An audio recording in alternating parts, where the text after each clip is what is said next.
Welcome back to my studio. Today we're going to talk about different light sources that you can possibly use for DSLR scanning.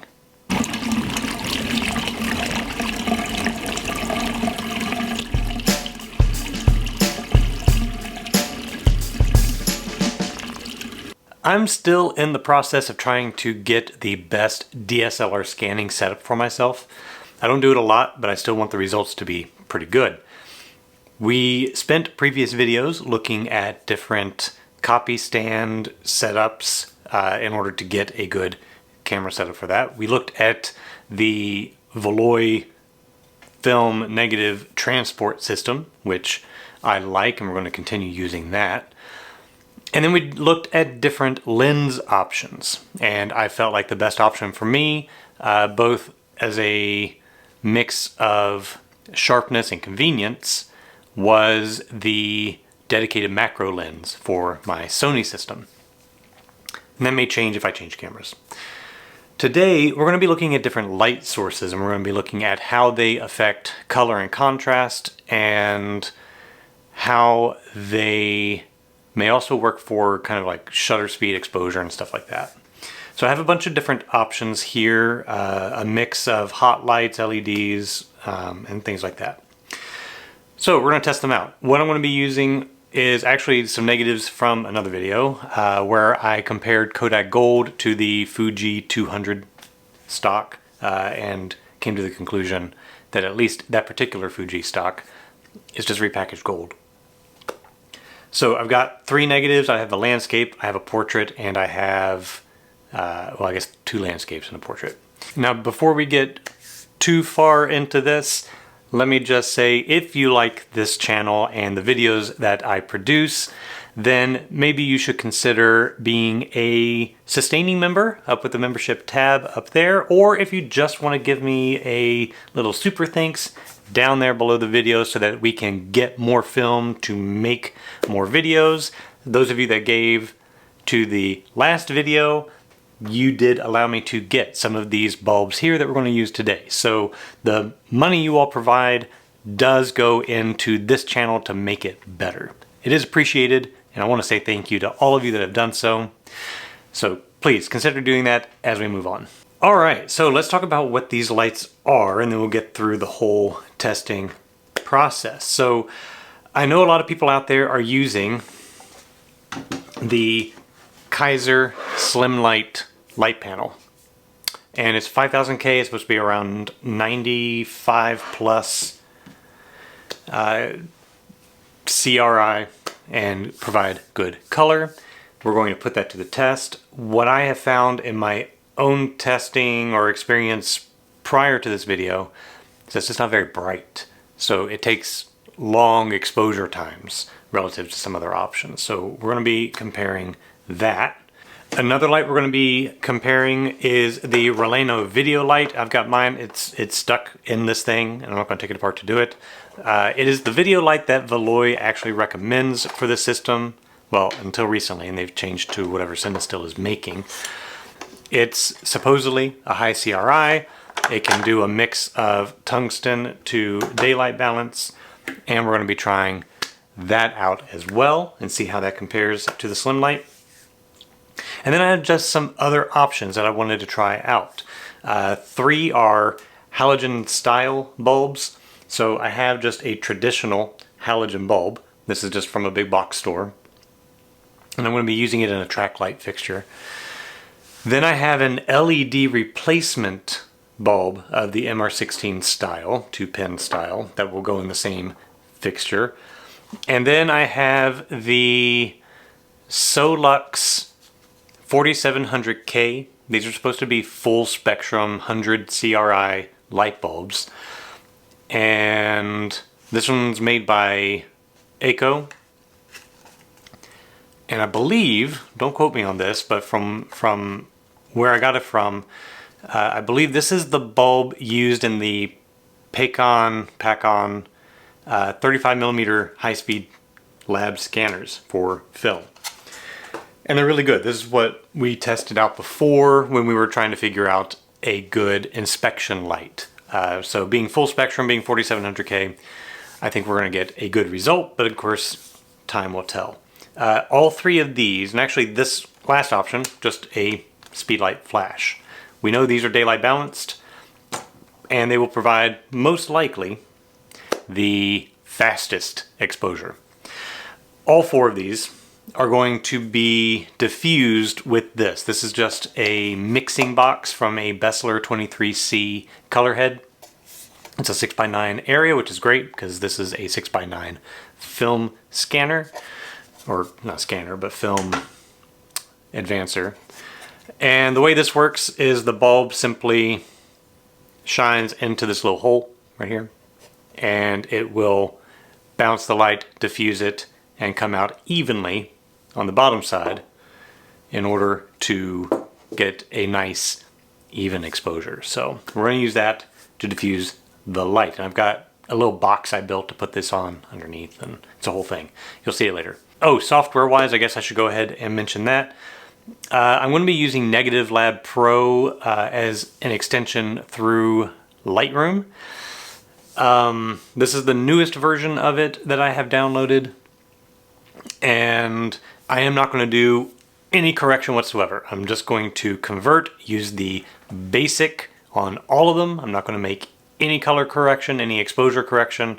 I'm just going to let the software do its job, and we will see how that turns out. The only corrections I may make is just cropping if for some reason this wiggles and I need to rotate or shift so that they line up. So let's go ahead and get set up, and we will go from there.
Now, what conclusions can we come from this?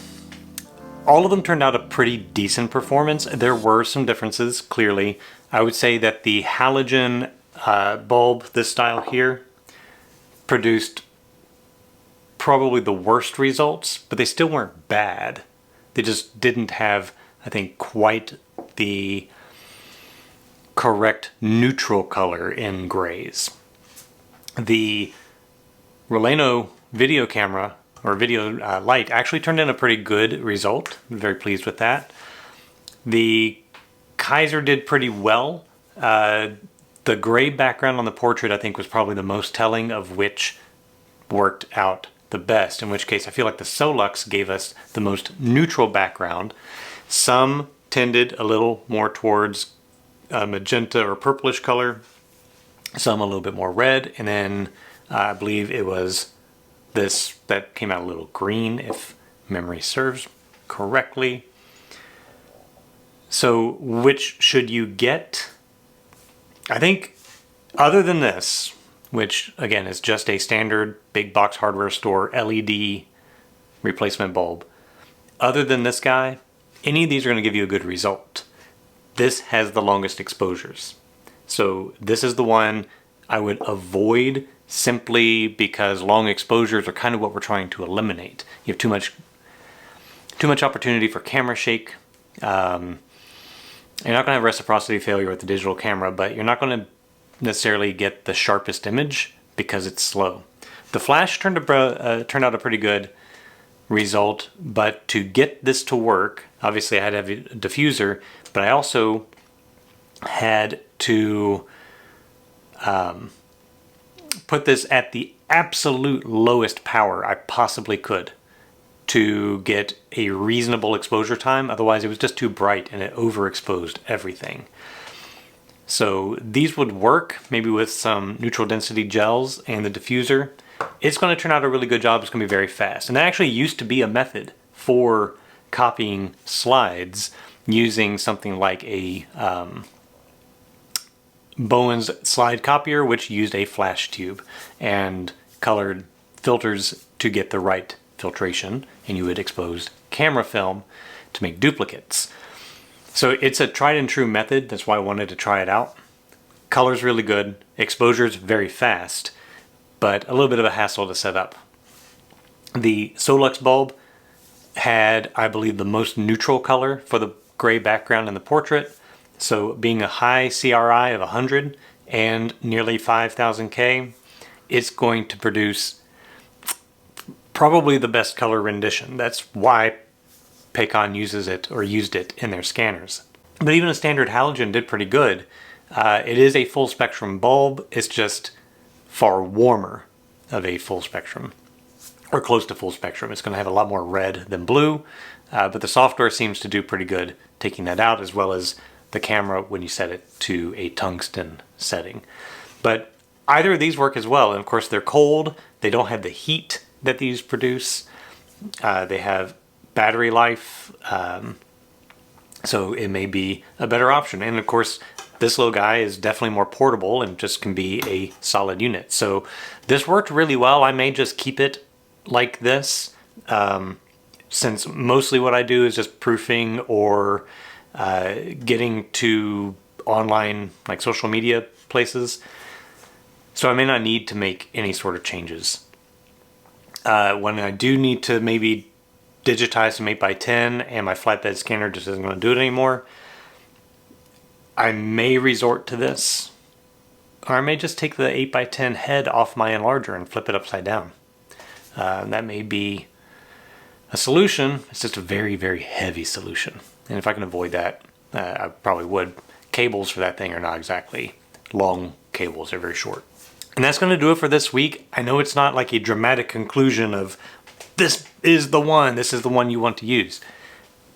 But they're pretty close. I mean, that's the whole point of these lights, is they are pretty close. There's just a matter of which is more convenient to use, which one's easier to use, which one can you get. So if you can set up a Solux bulb with a diffuser and get, primo color, do it by all means. If that gives you the results and you can get the best prints possible from it, then do so. For me, I'm not printing this way. I'm going to print my color negatives in the darkroom. So if I'm going to use this for digital and social media outlets, I'm probably just going to stick to this whole setup here with the video light inside, just because the color turned out really, really well. And while the Solux did a little bit better, this is going to be good enough for the purposes I'm using it for. And that's what you have to determine for yourself. So hopefully this gave you a good general idea of just some qualities you may expect from these if you are out there shopping for your own setup, or if you're just reconsidering your own setup and how you want to get it complete. So get out there, shoot some film, set up a copy system, get them online, share them, get them seen. That's why we make photos, right? Is to show them to people. So hopefully this helped you. I hope you enjoyed it. We'll see you next time.